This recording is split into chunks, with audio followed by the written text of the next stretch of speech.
एनडीएने नेमकं कुठे वरचढ होती, इंडिया कुठे पुढे गेली.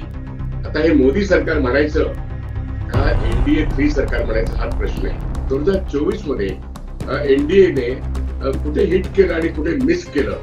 इथे मोदी 272च्या खाली म्हणजे 240 आहे. म्हणून हे मोदी सरकार नाहीये, हे एनडीए सरकार आहे. अनंत प्रश्न देशाच्या सुरक्षेचे, आर्थिक सुरक्षेचे, कामगारांचे, किसानांचे इतके काही सरफेसवरती आले मोदी सरकारला, याची उत्तरं कालपर्यंत देणं गरजेचं वाटलं नाही. आता तोंड उघडून बोलावंच लागेल. भारतीय जनता पक्षाचे धोरण मोदी आणि शहा यांची वाघनख ही संपलेली आहे. नमस्कार, मी विश्वास उटकी. आता हे मोदी सरकार म्हणायचं का एनडीए 3 सरकार म्हणायचं हा प्रश्न आहे. मोदींना आवडतं की मोदी सरकार म्हणावं, परंतु हे मोदींचं सरकार नसून हे एनडीएचं तिसऱ्यांदा येणारं सरकार आहे. 2014 साली जे सरकार आलं तेही एनडीएचं होतं. 2019 साली सुद्धा एनडीएचं सरकार होतं. पण त्या ठिकाणी भारतीय जनता पक्ष हा 272च्या पुढे होता. त्यामुळे कालांतराने मोदींनी सतत नामांतर करून मोदी सरकार हा प्रचारासाठी बनवलेला शब्द आहे. पण 2024 मध्ये जरी एनडीए मध्ये अन्य पक्ष जरी असले आणि त्यांचा 292चा आकडा किंवा 293चा जरी आकडा असला, ते सरकार बनवत आहेत, तिथे मोदी 272च्या खाली म्हणजे 240 आहे. म्हणून हे मोदी सरकार नाहीये, हे एनडीए सरकार आहे. आता ह्या संपूर्ण लोकसभा 2024च्या निवडणुकीमध्ये अत्यंत इंटरेस्टिंग अशी आकडेवारी इंडियाच्या बाजूने आहे आणि एनडीएच्या बाजूने पण आहे. पण काही ठळक आकडेवारी आपण बघणं हे मला वाटतं अभ्यासाच्या दृष्टीने, आणि आपण जेव्हा काही तुलना करत असतो की 2024चं वैशिष्ट्य काय, तर त्याच्यामध्ये एनडीएने नेमकं कुठे वरचढ होती, इंडिया कुठे पुढे गेली, कोणकोणत्या पॅरामीटर्स मध्ये पुढे आहेत, प्रत्येकाचा स्ट्राईक रेट काय, हे सगळं बघणं खरं तर इंटरेस्टिंग आहे. आपण सुरुवात करूया अशा एका तक्त्यापासून की ज्या ठिकाणी 2024 मध्ये एनडीएने कुठे हिट केलं आणि कुठे मिस केलं, असं जर आपण विचार करायचा झाला तर एनडीएज हिट्स आणि एनडीएज मिसेस हे जर बघितलं तर आंध्र प्रदेशमध्ये एनडीएने आता 2019चा आकडा आपल्या समोर आहे, तो आहे फक्त 18. आता एनडीए आत्ताची जी आहे 2024 मध्ये, त्याच्यामध्ये अर्थातच आंध्रची टीडीपी आहे, पण आता एनडीपी त्या टीडीपी मुळे एनडीए हा 21 हा आकडा दाखवतो. म्हणजे 2019चा आकडा जर 18 असेल तर 2024चा आकडा हा आंध्र प्रदेश करता 21 आहे. हीच गोष्ट ओरिसा, म्हणजे ओडिसा आपण हल्ली म्हणतो ओरिसाला ओदिसा, त्या ठिकाणी 2019 मध्ये 11 जागा होत्या आणि आता 2024 मध्ये 19 जागा आहेत. अर्थात आपल्याला हे बघायला लागेल की तेव्हा बीजेपी आणि बीजेडी या दोघांची त्यावेळेस युती होती, परंतु आता 2024 मध्ये ही युती नव्हती. प्रत्येक पक्ष म्हणजे इंडिया आघाडी एका बाजूने तर बीजेडी आणि बीजेपी हे वेगवेगळे लढत होते. आणि आपल्याला या ठिकाणी दिसते तर ओरिसामध्ये बीजेपीच्या 19 जागा आलेल्या आहेत आणि म्हणून त्या एनडीएच्या जागा आहेत. हा झाला एनडीएने त्याचा जो 2024चा सक्सेस आहे. पण हीच गोष्ट तुम्ही उत्तर प्रदेशमध्ये बघितलं तर काय होईल? उत्तर प्रदेशचा चार्ज काढून बघा. एनडीएचा जो काही हिट्स आणि मिसेस आहेत, तर त्याच्यामध्ये 2024 मध्ये उत्तर प्रदेशमध्ये, युपी मध्ये 29 जागा हा एनडीएचा पराभवाचा फटका आहे. 29 जागा म्हणजे 80 एकूण लोकसभेच्या सीटा आहेत. त्याच्यामध्ये एका बाजूने एनडीए म्हणजे त्यात बीजेपी प्रामुख्याने आहे, दुसऱ्या बाजूने इंडिया, त्याच्यामध्ये प्रामुख्याने अखिलेश यादव यांचा समाजवादी पक्ष म्हणजे एसपी आणि इंडियन नॅशनल काँग्रेस म्हणजे काँग्रेस यांचा एक समझोता होता 63 आणि 17 जागांचा. म्हणजे 80 सीटांमध्ये 63 एसपी लढवेल आणि 17 जागा हे इंडियाला लढवेल. त्यांना इतकं घवघवी यश मिळाले. त्याच्यामध्ये आपल्याला माहिती आहे की 80 जागांपैकी 44 जागा या इंडियाला मिळाल्या आहेत आणि उर्वरित जागा या एनडीए म्हणजे भाजप प्रणित एनडीएला मिळाल्या.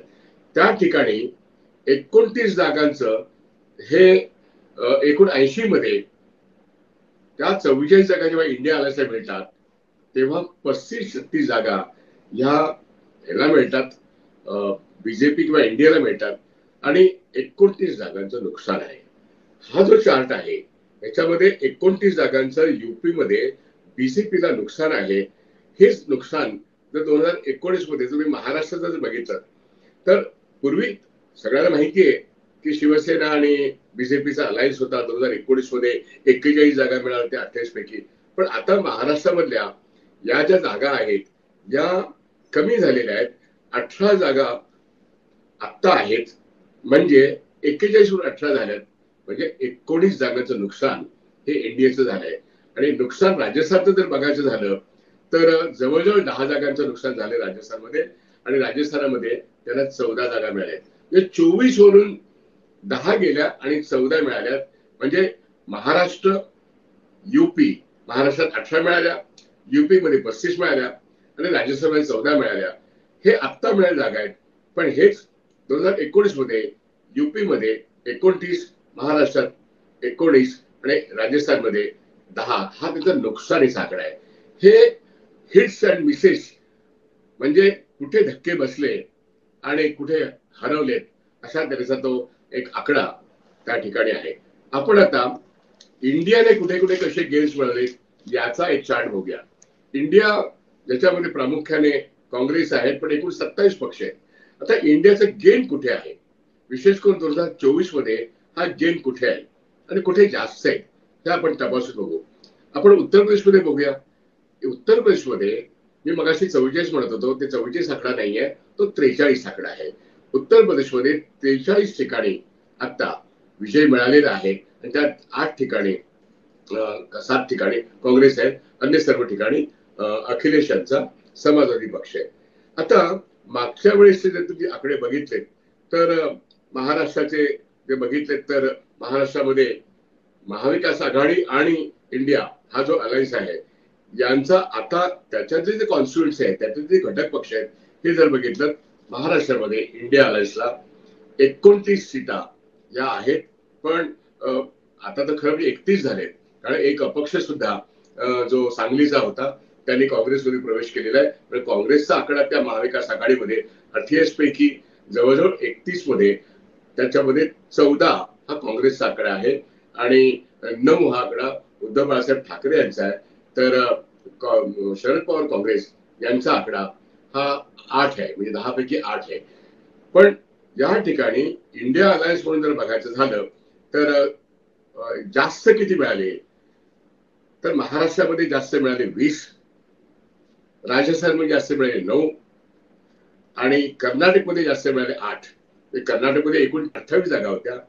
28 जागांमध्ये जरी काँग्रेसला अपेक्षित यश मिळालं नाही तरी 2019 पेक्षा 9 जागा जास्त मिळालेल्या आहेत, हे लक्षात घेणं आवश्यक आहे. 9 जागा जास्त मिळालेल्या आहेत हे लक्षात घेणं आवश्यक आहे. म्हणजे राजस्थानमध्ये 10 जागा जास्त, कर्नाटकमध्ये 9 जागा जास्त आणि बिहारमध्ये होय तिथे सीपीआय एमएल यांना आणि आरजेडी यांना मिळून आता 8 जागा आहेत. आता त्याचा एकूण टॅली जो आहे तो एकूण 9 जागा मिळाल्या 2024 मध्ये. सगळ्यांचा टॅली जर घेतला तर तो मागच्या वेळेसपेक्षा जास्त आहे. बिहार, कर्नाटक, राजस्थान, महाराष्ट्र आणि युपी या ठिकाणी इंडियाने एक जो काही गेन केलेला आहे, काही जादा 2019 पेक्षा जी जादा मत आहेत हे जर बघितलं तर 43, 29, 10, 9 आणि 9 ह्या 5 राज्यांमध्ये इंडियाने गेन केलेला आहे. आणि म्हणून या ठिकाणचं जर स्ट्राईक रेट एक चार्ट असा पण दिसतो आपल्याला की एनडीएचा स्ट्राईक रेट 2024 मध्ये कसा होता आणि युपीचा स्ट्राईक रेट कसा होता. त्याच्यामध्ये 2019 स्ट्राईक रेट हा बीजेपीचा फॅन्टास्टिक होता, जवळजवळ 69.3%. एवढा मोठा जबरदस्त स्ट्राईक रेट आता 2024 मध्ये तो 54.5 आहे. आणि 2000 ही जर गोष्ट आपण काँग्रेसची जर बघितली, कारण का हे दोन तुल्यबळ पक्ष होते, यांनी 2019 मध्ये काँग्रेसचा स्ट्राईक रेट हा 12.3% होता आणि आता 2024 मध्ये त्यांनी जवळजवळ 100 जागा घेतल्यात. त्याचा स्ट्राईक रेट काँग्रेसचा फक्त हा 30.3% आहे. आता ह्याच्यामध्ये कोणी किती जागा लढवल्या आणि कोणी किती जिंकल्या हेही बघणं महत्वाचं आहे. हाही चार्ट मला वाटतं की आपण सगळ्यांनी बघावा. या चार्टमध्ये काँग्रेसचे त्यांनी 437 हे मागच्या वेळेस म्हणजे 2019 ची गोष्ट आहे, लढवले होते. सॉरी, ह्यांनी लढवले होते बीजेपीने 437. इंडिया अलायन्सच होता, पण त्यातल्या लढवण्याची जी संख्या जी आहे ती 437 होती. आणि 437 पैकी तब्बल 330 जागा 2019 मध्ये फक्त भाजपने मिळवल्या. 272च्या पुढे जाऊन 330 हा एक प्रकारचा आत्ताच्या कालखंडात रेकॉर्डच मिळायला पाहिजे. काँग्रेसने त्यावेळेस 2019 मध्ये 423 जागा लढवल्या आणि 52 जागा मिळाल्या. हे 2019 माहिती आपल्याला. यावेळेस काँग्रेसला अलायन्स 27 पक्षांचा असल्यामुळे तो इंडिया अलायन्स काँग्रेसला लढवायला जागा मुळातच कमी मिळाल्या. तुम्हाला मी सांगतो 327 जागांना लढवायला मिळलं आणि त्याच्यामध्ये 100 जागा त्यांनी मिळवल्या. म्हणजे 2019 ला 52 जागा जिंकल्या. किती लढवून? 423 लढवून आणि 52 जागा मिळणं ही 2019 ची एक कथा काँग्रेसची. पण आत्ताचा जो काय 2024 चा मामला आहे तो 327 जागाच लढवून त्यांनी 100 जागा मिळवलेल्या आहेत. या पद्धतीने आपण विचार केला तर हे यश खूप मोठं आहे. लढवायला जास्त जागा मिळाल्या असत्या तर हा प्रश्न जर तरचा झाला. आणि आता इथे अलायन्स आहे. शेवटी एक इंडिया अलायन्स होतं, ते 27 पक्ष होते आणि एनडीए मध्ये सुद्धा अनेक पक्ष होते. पण शेवटी जागा किती जिंकल्या, किती जागा लढायला मिळाल्या याच्याशी तुलना करणं हे फार आवश्यक आहे. आणि तसं जर बघितलं तर आपण त्याच चार्टमध्ये एक असंही बघायला पाहिजे की एकूण जागा इंडिया अलायन्सने ज्या काही लढवल्या त्यातून शेवटी किती मिळाल्या, तर त्याच्यामध्ये बीजेपीने मागच्या वेळेस 330 मिळवल्या आणि ह्या वेळेस 240 वरतीच थांबले. त्यांना खरं तर 440 जागा लढवायला मिळालेल्या होत्या. पण 440 लढवायला मिळून सुद्धा म्हणजे 2019 पेक्षा जास्त जागा लढवून सुद्धा आधी 303 मिळवले होते, आता 240 मिळवले. हा जो फरक आहे हा फरक सर्वांनी लक्षात घेण्याची गरज आहे. भारतीय जनता पक्ष 272 ची जी काही विनिंग लाईन आहे या देशामध्ये ती गाठ्याला त्यांना 32 सीटा कमी पडल्या आणि ते आता 240 वर आहेत. हाही चार्ट मला वाटतं तेवढाच महत्वाचा आहे. दुसरा एक चार्ट बघणं आवश्यक आहे. पहिल्या प्रथम किती एमपी जिंकून आले, फर्स्ट टाइम विनर्स, त्याचं जे पर्सेंटेज आहे 2024 मध्ये first time winners member of parliament हे 52% लोक पहिल्यांदा जिंकून आलेले आहेत. त्याच्यामध्ये तेलुगू देशम पार्टीचे 75% पहिल्यांदा जिंकून आले. हे जे काही चिराग पासवानचा जो पक्ष आहे ते सगळ्याच्या सगळे निवडून आलेले आहेत आणि त्यामुळे स्ट्राईक रेट 100% आहे. बीजेपीचे फर्स्ट टाइमर्स एकूण जे निवडून आलेले आहेत 240 त्यातले 45 लोक हे पहिल्यांदा निवडून आलेत. आणि याच पद्धतीने त्याचा स्ट्राईक रेट बघितला तर तो फक्त 12% आहे. आपण इंडिया अलायन्स मध्ये जर बघितलं तर टीएमसी 38 लोक फर्स्ट टाइमर आहेत, डीएमकेचे 50% फर्स्ट टाइमर्स आहेत, 50% म्हणतोय मी, आणि काँग्रेसचे 60% हे फर्स्ट टाइमर्स आहेत. म्हणजे पहिल्यांदा कॉन्टेस्ट केली आणि निवडून आले असे काँग्रेसमध्ये 60%. एनसीपीचा स्ट्राईक रेट सर्वात चांगला आहे. 10 कॉन्टेस्ट करत होते आणि 8 आले, त्यामुळे त्यांचं पर्सेंटेज हे जवळजवळ 75%च्या वरती जातं. आणि आपली समाजवादी पार्टी जी आहे अखिलेश यांची, त्यांचा स्ट्राईक रेट म्हणजे त्यांनी ज्या लढवल्या असतील त्या 63 होत्या, पण त्यांना जवळजवळ 73% यश मिळालेले आहे आणि त्यांच्या जवळपास 34 ते 37 जागा आलेल्या आहेत. मुद्दा असा, पहिल्या प्रथम कॉन्टेस्ट केली आणि निवडून आले, याचं पर्सेंटेज काय हे प्रत्येक पक्षाचं त्या त्या विभागात हा एक चार्ट आता लक्षवेधी आहे म्हणून मी तो तुमच्या पुढे मांडला की भाजप आणि काँग्रेस मधली जी काही एक 2024 मधली लढाई आहे त्याच्यामध्ये भाजपने कुठे पराभव खाल्ला आणि काँग्रेसने कुठे जिंकली, त्याच्यामध्ये काँग्रेसने भाजपच्या कोणत्या एरियातल्या जागा हिसकावून घेतल्या हे जर बघितलं तर रुरल साईडला म्हणजे असं आपण म्हणून खेडेगावं तालुक्याच्या पातळीतून खाली गेलं की जे काही कॉन्स्टिट्युएन्सीज आहेत त्याच्यामध्ये 36 सीटा भाजपकडून काँग्रेसने हिसकावून घेतलेल्या आहेत. हे एक फार महत्वाची आकडेवारी आहे. सेमी अर्बन म्हणजे आपण म्हणतो की जिल्हा शहरं जी आहेत ती जवळजवळ सेमी अर्बन आहेत. अशा ठिकाणी 20 जागा, 20 खासदारांच्या जागा त्या काँग्रेसने भाजपकडून हिसकावून घेतलेल्या आहेत. आणि अर्बन एरियामध्ये म्हणजे शहरी भागांमध्ये 1 सीट हिसकावून घेतली काँग्रेसने. त्यामुळे 36+20+1 या जागा म्हणजे जवळजवळ 57 जागा भाजपकडून काँग्रेसने हिसकावून घेतल्या. त्यातला मुख्यतः 36 जागा या गावखेडे भागातून आहेत.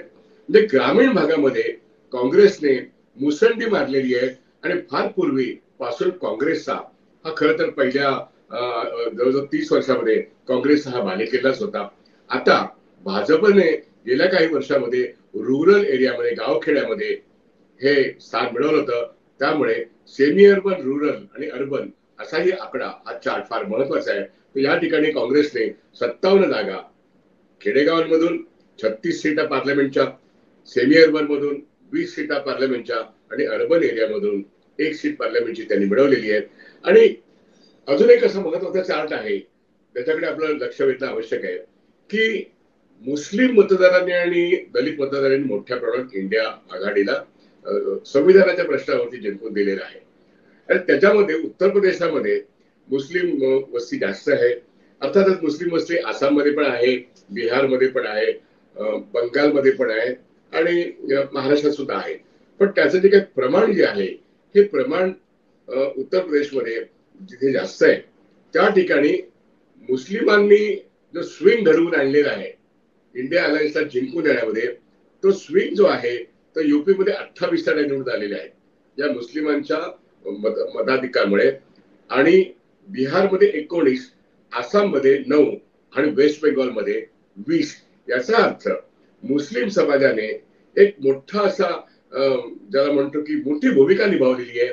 ती संविधानाला धक्का लागला तर अल्पसंख्याकांचे जे अधिकार आहेत किंवा त्यांचं संरक्षण आहे त्यांना दुय्यम दर्जाचं नागरिकत्व देणं हे जे काही भाजपचा जो एक प्रचाराचा भाग होता, किंबहुना तुम्ही पाकिस्तानी आहात, तुम्ही हे आहात, तुम्ही ते आहात असं करून अल्पसंख्याकांमध्ये दहशत ठेवण्याचा भाग होता. याच्या विरोधामध्ये त्यांना आधार हा इंडिया अलायन्सचे पार्टनर्स आणि त्यातही काँग्रेस आणि रिजनल पार्टीज ह्या सगळ्यांकडे मुस्लिमांनी जो जिथे जिंकेल त्याच्या मागे मुस्लिम वर्ग उभा राहिलेला आहे. आणि त्याचं प्रामुख्याने वेस्ट बेंगॉलमध्ये तृणमूल काँग्रेसच्या बाजूने उभा राहिलेला आहे, आसाममध्ये काँग्रेसच्या बाजूने उभा राहिलेला आहे, बिहारमध्ये सुद्धा तो जेडीयू आणि आरजेडीच्या बाजूने उभा राहिलेला आहे, डाव्यांच्या बाजूने उभा राहिलेला आहे. आणि युपी मध्ये अर्थातच अखिलेश आणि काँग्रेसच्या बाजूने मुख्यतः समाजवादी पार्टीच्या बाजूने तो उभा राहिलेला आपल्याला दिसतो. शेड्यूल ट्राईबचे ज्या सीटा आहेत म्हणजे आरक्षणाचा प्रश्न अत्यंत गंभीर होता. संविधानातले अधिकार विरुद्ध आरक्षण SC ST नोमॅडिक ट्राईब्स याचं कमी कमी तर झालेलंच होतं 10 वर्षात, पण ते जाईल या भीतीपोटी जो एक मोठा फटका भाजपला बसला त्याच्यामध्ये कोण कोणाच्या बाजूने जास्त जिंकले असं जर बघितलं तर म्हणजे शेड्यूल कास्टच्या ज्या सीटा आहेत त्या इंडियाच्या बाजूने ज्या निवडून आलेल्या आहेत त्या जवळजवळ आत्ता 53 आहेत, एनडीए मध्ये 34 आहेत आणि अदर्स मध्ये हे फक्त 19 आहेत. पण इंडियाचे जे उमेदवार आहेत ते 53 आहेत, ते अर्थातच बीजेपी पेक्षा जास्त आहेत. आणि हा एक महत्वाचा टप्पा आहे कारण का SC ST चे विशेष करून ST चे अधिकाधिक खासदार हे गेले 3 किंवा 4 इलेक्शन्स मध्ये भारतीय जनता पक्षाचे खासदार होते. आणि हे खरं तर चमत्कारिक बाब आहे, परंतु हळूहळू आता ते इंडियाला वळत आहे. दुसरा एक मुद्दा असा आपण आणूया की जिथे लो टर्नआउट झालं म्हणजे मुंबईमध्ये बघा किंवा अनेक ठिकाणी जिथे मतदान स्लो झालेलं आहे आणि शेवटी मतदान कमी झालेलं आहे त्या ठिकाणी लोकांमध्ये धाकधूक होती की कोणता पक्ष आता जिंकून येईल, कमी मतदान झालं तर कोणाला फायदा होईल. तर त्याचे अतिशय इंटरेस्टिंग आकडे इथे समोर आलेले आहेत की आता 2024 मध्ये भारतीय जनता पक्षाने जे कॉन्टेस्ट केलेले आहेत त्यातल्या 210 जर जागा बघितल्या त्या ठिकाणी कमी मतदान जिकडे झालेले आहेत त्याकडे 150 जागा रिटेन केलेल्या आहेत भारतीय जनता पक्षाने. याचा अर्थ त्यांनी अभ्यास केलेला आहे. कमी मतदानामध्ये 150 जागा त्यांनी रिटेन केलेल्या आहेत म्हणजे त्यांचे उमेदवार तिथे निवडून आलेले आहेत कमी मतदान करून. आणि 60 ठिकाणी ते हरलेले आहेत. म्हणजे कमी मतदानाचा फायदा कोणाला झाला हा जो प्रश्न निवडणुकीच्या कालखंडात दुसरी फेरी, तिसरी फेरी, चौथी फेरी अगदी 26वा फेरी या ठिकाणी पडला होता. त्याचा हा आकडा अत्यंत बोलका आहे की भारतीय जनता पक्ष 150 ठिकाणी कमी मतदान झाल्यानंतर जिंकलेला आहे आणि फक्त 60 ठिकाणी तो हरलेला आहे कमी मतदान झाल्यानंतर. आणि जिथे टर्नआउट वाढलेला आहे, जिथे पर्सेंटेज खूप वाढलेलं आहे, त्या ठिकाणी 36 ठिकाणी भाजपचा पराभव झालेला आहे. म्हणजे ज्या ज्या राज्यांमध्ये टर्नआउट मोठ्या पर्सेंटमध्ये कुठे ते पूर्व भारतामध्ये आहेत, दक्षिण भारतामध्ये आहेत, बंगालमध्ये आहेत, इथे टर्नआउट खूप मोठा आहे. त्या ठिकाणी 36 ठिकाणी भारतीय जनता पक्ष हरलेला आहे आणि 56 ठिकाणी तो जिंकलेला आहे. म्हणजे हरण्याचं प्रमाण हे मोठं आहे हे आपण या ठिकाणी लक्षात घेतो. काही काळापूर्वी नोटा म्हणजे आम्हाला हा कोणताही उमेदवार पसंत नाही असं जेव्हा नागरिकांना म्हणण्याचा अधिकार इलेक्शन कमिशनने दिला, तर तो NOTA म्हणजे असा एक कॉलमच असतो. त्या कॉलम मध्ये किती मते मिळतात, मला कोणताच उमेदवार पसंत नाही तुमच्या लिस्ट मधला, ना हात ना कमळ ना आणखीन काही वगैरे वगैरे. तर नोटा नावाच्या कॉलम मध्ये लोक मतदान करतात, मतदानात येतात आणि नोटाचं बटन दाबतात. आश्चर्यकारकरित्या असा एक चार्ट आपल्याकडे उपलब्ध आहे संशोधनानंतर ते 2024च्या या लोकसभेच्या निवडणुकीमध्ये की 5 लोकसभेच्या मतदारसंघामध्ये नोटाने करामत केलेली आहे.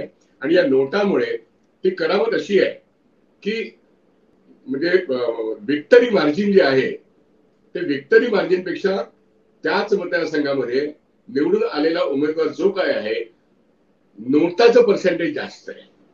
हे आश्चर्यकारक आहे.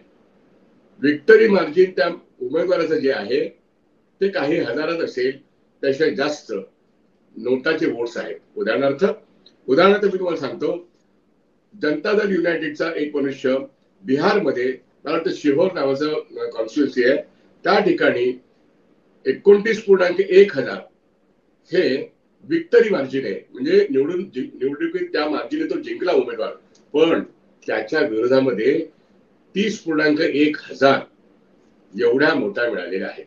म्हणजे नोटाचं बटन नागरिकांनी दाबलंय. 29.1 विक्टरी मार्जिन आणि या ठिकाणी जेडीयूच्या त्या उमेदवाराला 30.1 हे नोटामध्ये ते रेकॉर्ड झाले. हीच गोष्ट विष्णुनगरमध्ये म्हणजे पश्चिम बंगालमध्ये भाजपच्या उमेदवार जिंकून आलाय, त्याचं विक्टरी मार्जिन आहे जवळजवळ 5.5 म्हणजे 5,500 धरू आपण. पण त्याच्या अगेन्स्ट नोटाचा जो काही रेकॉर्ड आहे तो 19,1 आहे. ही एक फारच महत्वाची बाब आहे. छत्तीसगडमध्ये सुद्धा अशा तऱ्हेचा एक रेकॉर्ड आहे. भाजपचाच उमेदवार आहे, त्याचं विक्टरी मार्जिन फक्त 1.8 आहे. म्हणजे 2,000 पण नाही. भाजपचा उमेदवार आहे, 2,000च्या आत त्याचं विक्टरी मार्जिन आहे. पण त्याच्या विरोधात म्हणजे असा नोटाचा जो इफेक्ट आहे तो 18.6 आपण असं म्हणू, 19,000 मतं त्यांच्या विरोधात पडलेली आहेत. पण तो मात्र 1.8. याचा अर्थ नोटाचा परिणाम कसा होऊ शकतो एखाद्या विरोधी उमेदवाराचा प्रत्यक्षात उमेदवार निवडून आणणं किंवा पाडणं यासाठी सुद्धा नोटा इफेक्टिव्ह होऊ शकतो असं हे दिसतं. आपण वेस्ट बेंगॉलमध्ये पूर्णिया नावाचं जे काही पार्लमेंटरी कॉन्स्टिट्युन्सी आहे त्या ठिकाणी जाऊया. तिथे 17.9 म्हणजे 18,000 धरून 18,000 हे नोटाची मतं आहेत आणि विक्टरी मार्जिन त्याच उमेदवाराचं पूर्णियाच्या हे 17,000 आहे. म्हणजे विक्टरी मार्जिन पेक्षा नोटा या जास्त आहेत. आता शेवटचं उदाहरण घेऊ. AITC म्हणजे आपला तृणमूल काँग्रेस, ममता दीदींचा पक्ष, इथे सुद्धा एका कॉन्स्टिट्युन्सी मध्ये विक्टरी मार्जिन आहे 6.3 हो आणि नोटा तिप्पट आहेत त्याच्या 18,000. विक्टरी मार्जिनच्या तिप्पट नोटा म्हणणाऱ्यांनी बटन दाबलेलं आहे. असा एक सनसनाटी रिपोर्ट या ठिकाणी आपल्याला उपलब्ध आहे. काँग्रेस आणि बीजेपी ह्याच्यात डायरेक्ट फाईट असणं किंवा बीजेपी आणि प्रादेशिक पक्ष म्हणजे TMC हा प्रादेशिक पक्ष, शिवसेना हा प्रादेशिक पक्ष, DMK हा प्रादेशिक पक्ष, JDU हा प्रादेशिक पक्ष, RJD हा प्रादेशिक वगैरे वगैरे, तर त्याला आपण रिजनल पार्टी म्हणू. तर ज्या ठिकाणी बीजेपीचा रिजनल पार्टी बरोबर संग्राम होतो 1 to 1, त्या ठिकाणी काय होतं की 2019 मध्ये 128 ठिकाणी भारतीय जनता पक्षाने 27 ठिकाणी 128 जागांपैकी 57 ठिकाणी ज्याला म्हणतो आपण विजय मिळवला. आणि आता तेव्हा त्याचं पर्सेंटेज होतं 69%. म्हणजे विजय मिळवण्याचा त्यांचा स्ट्राईक रेट हा 69% होता. आणि रिजनल पार्टी बरोबर जेव्हा त्यांचा संग्राम व्हायचा झाला तेव्हा 31%. म्हणजे एक पहिला गोष्ट काँग्रेस बरोबर, दुसरी गोष्ट रिजनल पार्टी बरोबर. पण हीच गोष्ट 2024 मध्ये जेव्हा घडली की भाजप तेव्हा फक्त 87% या एवढ्याच ठिकाणी जिंकलाय. आणि जिथे रिजनल पार्टी बरोबर त्यांची टक्कर होती 1 to 1 तेव्हा 51% स्ट्राईक रेट हा रिजनल पार्टीचा होता. बीजेपीचा स्ट्राईक रेट हा 49% होता. रिजनल पार्टीशी टक्कर घेताना भाजप हा अनेक ठिकाणी 2024 मध्ये कमी पडलेला आहे.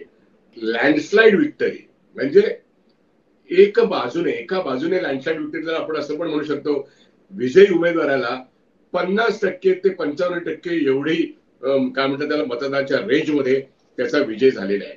असे काही मोजकेच नावं आहेत. आपले होम मिनिस्टर माजी अमित शहा यांचं नाव येतं. ते गुजरात मधून 7.7 लाखाने गांधीनगरमधून निवडून आलेले आहेत. म्हणजे त्यांचं एवढ्या प्रचंड मताधिक्याने ते निवडून आले. तो मार्जिन आहे त्यांचा. हीच गोष्ट सर्वात जास्त मताधिक्य जर बघितलं तर आसाममध्ये काँग्रेस पक्षाच्या त्याचं नावच असं आहे की रकीबाल हुसेन ज्या ठिकाणी सीएचा कार्यक्रम पहिल्यांदा राबवण्याचा प्रयत्न केला अमित शहानी त्या आसाममध्ये जो उठाव झाला त्याचा एक डायरेक्ट फायदा या काँग्रेस उमेदवारांनी उठवलाय. रकीबुल हुसेन त्यांनी पहिल्या प्रथम रस्त्यावरती येऊन आंदोलन केलं. ते तब्बल 10.1 लाख मताधिक्याने ते त्यांच्या जागेवरती निवडून आलेले आहेत. त्यामुळे ते नंबर 1 ठरतात भारतामध्ये. दुसरा नंबर अर्थातच भाजपच्या शिवराजसिंग चौहान यांनी 8.2 लाख मतं जास्त मिळवलेली आहेत. मताधिक्य एवढं प्रचंड आहे त्यामुळे ते नंबर 2 वर आहेत. जे बॅनर्जी आहेत अभिषेक बॅनर्जी ममता दीदींचे भाचे का पुतणे ते आहेत 7.1 लाख. म्हणजे डायमंड हार्बर मध्ये जे कलकत्त्याच्या जवळ आहे ते 7.1 लाख मताधिकारी ते निवडून आले. असे एकूण 5 जे काही उमेदवार आहेत यांची 7 लाखापेक्षा जास्त मताधिकारी ते निवडून. पण हे अर्थातच हे विरळ आहे. हल्ली क्लोज फाईट जास्त झाली आहे. इंडिया ब्लॉक मध्ये आणखी एक महत्वाचा चार्ट आहे की मुस्लिम मतदार किती जिंकलेले आहेत, किती लोक निवडून आलेले आहेत, किती हरलेत. याच्यापेक्षा भाजपचा एकही कॅन्डिडेट नव्हता. हे सगळे कॅन्डिडेट रिजनल पार्टीज ते इंडिया अलायन्स मधले होते किंवा इंडिया अलायन्स मध्ये होते ते निवडून आलेले आहेत. आणि इंडिया अलायन्स मधले जास्त लोक निवडून आलेले आहेत. इथे असं चित्र दिसतं की एनडीएने एकूण 2019 पेक्षा 10ने मुस्लिम त्यांची संख्या कमी झाली. मुस्लिम खासदारांची संख्या एनडीए मध्ये मागे 40 होती ती आता 10ने कमी झाली आहे. इंडियामध्ये आता एकूण 51 जे 14ने वाढलेली आहे त्याची ताकद मुस्लिम खासदारांची ताकद इंडिया अलायन्स मध्ये 14ने वाढलेली आहे असे आकडे आपल्या समोर येत आहेत. आणखी एक महत्वाचा इंटरेस्टिंग आकडा किती मंत्री या मंत्रिमंडळामध्ये जे मोदी सरकारच्या मंत्रिमंडळात होते. आता त्याची नावं सांगणं फार कठीण आहे कारण का ते नाव आपल्याकडे चेहरा यायचा फक्त मोदी आणि शहांचा. त्यामुळे मंत्र्यांची कुठली नावं सांगायची इराणी मॅडमच आठवतात. आणि आता त्यांचा पराभव अमेठीमधून झालेला आहे. त्यांचा पराभव हा या देशामध्ये सर्वत्र अशा एका वेगळ्या पद्धतीने उच्चारला जातो कारण ते सतत राहुल गांधीच्या विरुद्धच बोलत असत. त्यांचं काम काय हे माहित नाही आपल्याला. पण इराणी यांचा पराभव हा हेडलाईन बनला होता. अनेक मंत्री जे पराभूत झालेत त्याच्यामध्ये एक नाव घेण्यासारखं म्हणजे शशी थरूर यांनी त्रिवेंद्र म्हणून राजीव कुमार के आहेत त्यांचा पराभव केला. आणि ते ह्याचे इलेक्ट्रॉनिक्स IT ते अर्थातच सायन्स अशी सगळी जी खाती सांभाळायची त्याचे ते मंत्री होते. महत्वाचे होते, हुशार मनुष्य. पण त्यांचा पराभव झालेला आहे. आणि असे एकूण 13 मंत्र्यांचा पराभव झालेला आहे. आणि म्हणून संपूर्ण ह्या आकडेवारीमध्ये पराभूत कोण, जिंकले कोण, हायएस्ट मार्जिन कोण, हे सगळं आपण बघितलं. आपण आणखीन काही महत्वाचे आकडे बघणं आवश्यक आहे ठळकपणे. 2014 मध्ये भाजपने 282 जागा मिळवल्या होत्या. असा एक चार्ट आहे की बाबा आपण 1991 पासून जर गेलं तर मग भारतीय जनता पक्षाचा एक अलायन्स होता, म्हणजे तो एनडीए 1 होता, तो अटल बिहारी वाजपेयींचा. पण त्याच्याही आधी 13 दिवसाचं एक सरकार होतं. त्याच्याही आधी एक सरकार 1900 मला वाटतं एक होतं 95 मध्ये, 96 मध्ये होते पहिलं सरकार एनडीएचं, अटल बिहारी वाजपेयी तिथे पण होते. नंतर 98 मध्ये 13 दिवसाचं आलं, मग 99 साली पण आलं. त्यावेळेस भारतीय जनता पक्ष याचा आकडा 182च्या पुढे नव्हता. मग हीच गोष्ट आपण UPA 1 मध्ये बघू, UPA 2 मध्ये बघू.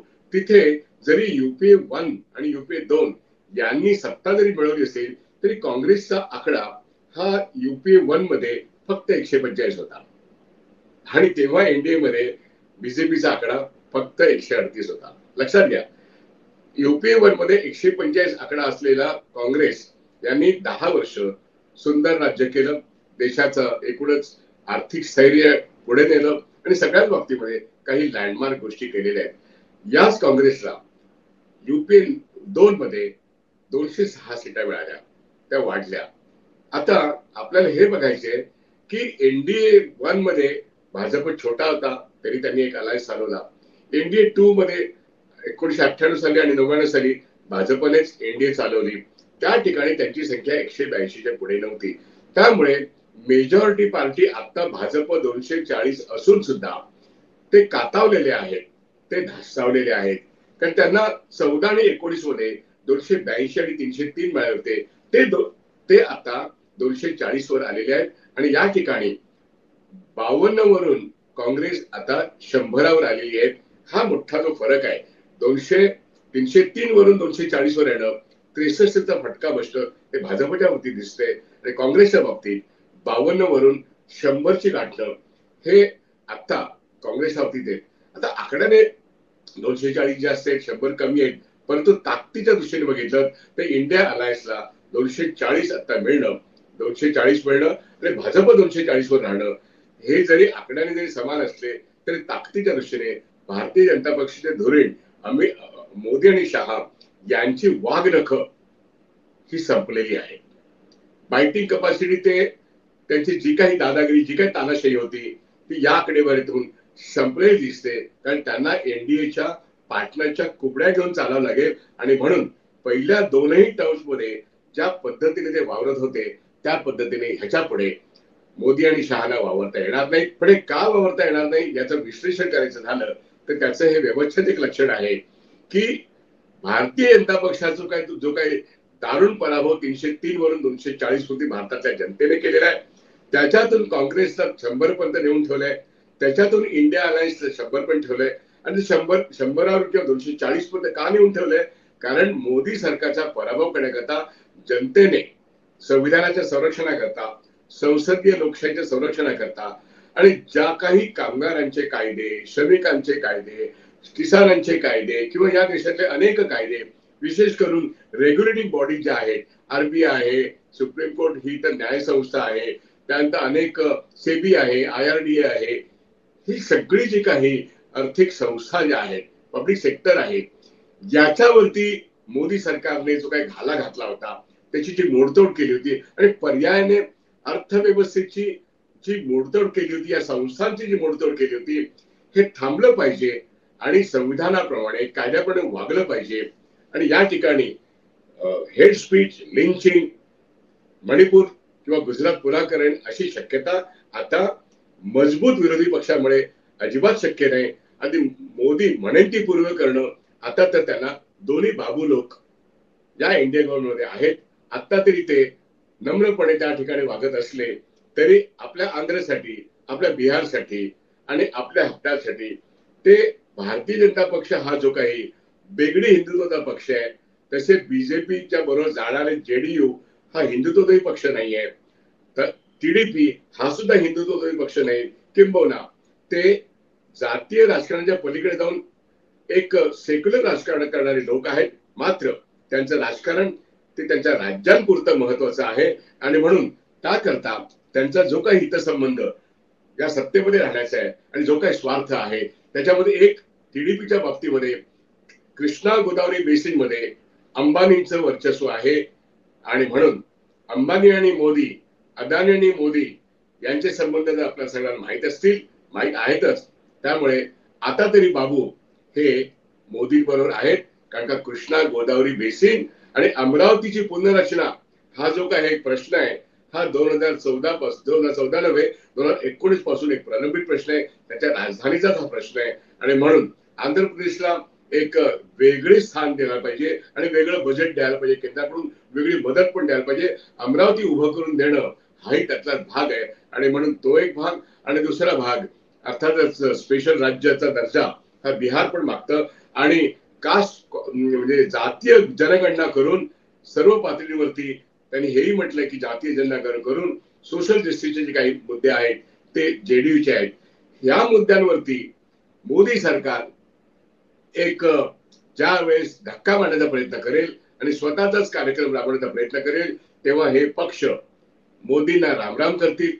कदाचित आता तरी अशी परिस्थिती आहे की इंडिया अलायन्सने ज्या प्रश्नावरती जेपीसी मागितलेला आहे त्या प्रश्नावरती बीजेपीला कॉर्नर तर करणार असते, पण एनडीएच्या ह्याही दोन भिडूना ते कॉर्नर करतील. कारण मार्केट मधला 30 लाख कोटीचा जो सेन्सेस क्रॅश झालेला आहे त्यातून नुकसान कोणाचं, फायदा कोणाचा याकरता एक जेपीसी नेमा हे त्यांनी म्हटलंय आणि काळाच्या ओघामध्ये अशा अनेक जेपीसीची मागणी होईल. होय, इंडिया म्हणजे प्राईम मिनिस्टरचा जो एक तर रिलीफ फंड असतो आणि दुसरा जो फंड आहे त्याला काय म्हणतात, त्याला prime minister care fund, PM care fund, याची चौकशी करा यासाठी सुद्धा. कारण त्याच्यामध्ये लाखो कोटी रुपये आहेत, ते कोणाचे कळलं पाहिजे.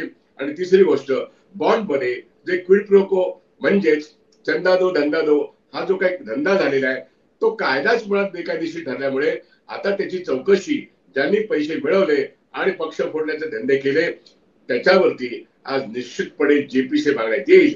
त्यावेळेस आत्ताची एनडीए नंबर 3 कसं सरकार करेल का ते 15 ऑगस्ट पूर्वीच गटांगळा खाईल हे आपल्याला बघायला लागेल. म्हणून आता जी 2024 मधली ही आकडेवारी मी तुमच्यासमोर मांडत असताना मला हे सांगायचंय, मोदी सरकार चालवू शकतील का. आणि म्हणून 15 ऑगस्टचा जो काही सोहळा होतो आणि त्या ठिकाणी झेंडा फडकवण्याचा प्रश्न येतो तोपर्यंत मोदी त्या ठिकाणी टिकतील का असाही एक यक्ष प्रश्न येईल. का अग्निवीरला विरोध करणं आज इंडियालाच पण करेल, होय आतून नितीश बाबू पण करणार आहेत. असे अनंत प्रश्न देशाच्या सुरक्षेचे, आर्थिक सुरक्षेचे, कामगारांचे, किसानांचे इतके काही सरफेसवरती आलेत मोदी सरकारला, याची उत्तरं कालपर्यंत देणं गरजेचं वाटलं नाही. आता तोंड उघडून बोलावंच लागेल आणि लोकांना संसदेमध्ये त्यांच्या प्रतिनिधींचं उत्तर द्यावं लागेल. संसदेच्या बाहेर लाखो लोक जेव्हा रस्त्यावरती येतील आपल्या मागण्यांसाठी त्यावेळेस मोदी सरकार चालणं ही अशक्यता गोष्ट होईल. लोकशाही रस्त्यावरती नांदते, लोकशाही संसदेत नांदते, अशा तऱ्हेचं एक नवीन चित्र या इंडिया अलायन्सने जरी 240 पर्यंत मदत मानली तरी बीजेपीला 240 पर्यंत आणून एक मोठी विक्टरी इंडिया अलायन्सने मिळवलेली आहे. मी इथेच थांबतो. धन्यवाद.